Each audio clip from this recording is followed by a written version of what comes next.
I'm afraid so, and I have to say I am a big fan of Angela Merkel, but I mean she's not infallible. You know, she's human like the rest of us. And yes, I think with regard to the Polish and the Hungarian government, she's made a mistake.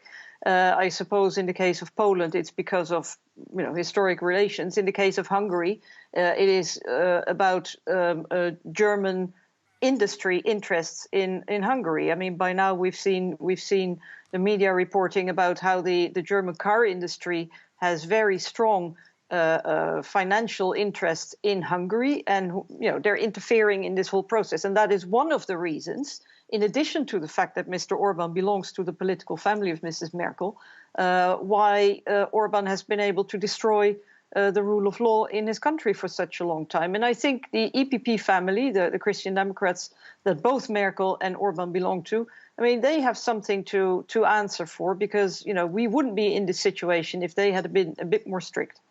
We have to sympathize a bit with Angela Merkel here, because it's true that Hungary and Poland have the EU a bit over a barrel here.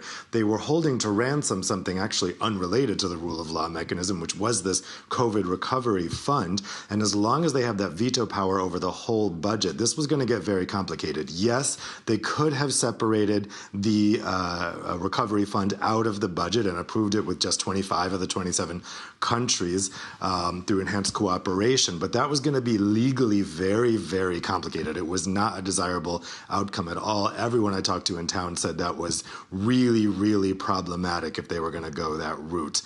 So I think Angela Merkel had every incentive to try to find a compromise here. I think Sophie makes a good point that the mechanism itself has not actually been touched. This is an interpretive statement, and it's all about the interpretation of the mechanism, and a lot is going to depend how exactly the interpretive statement is interpreted. And a lot of the prime ministers, I understand tonight, made the point that they want the mechanism legal text to take precedent in any kind of legal dispute over that interpretive statement, which it probably would, because the interpretive statement is not as strong, doesn't have as strong backing in legislation.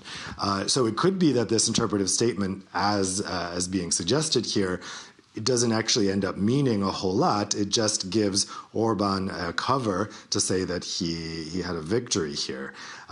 So a lot is going to depend in the next years. And I think when people look back on this compromise, I'm not sure that they will blame Angela Merkel so intensely or think that it has to do with Germany's connections to Poland or to Hungary. But I guess time will tell.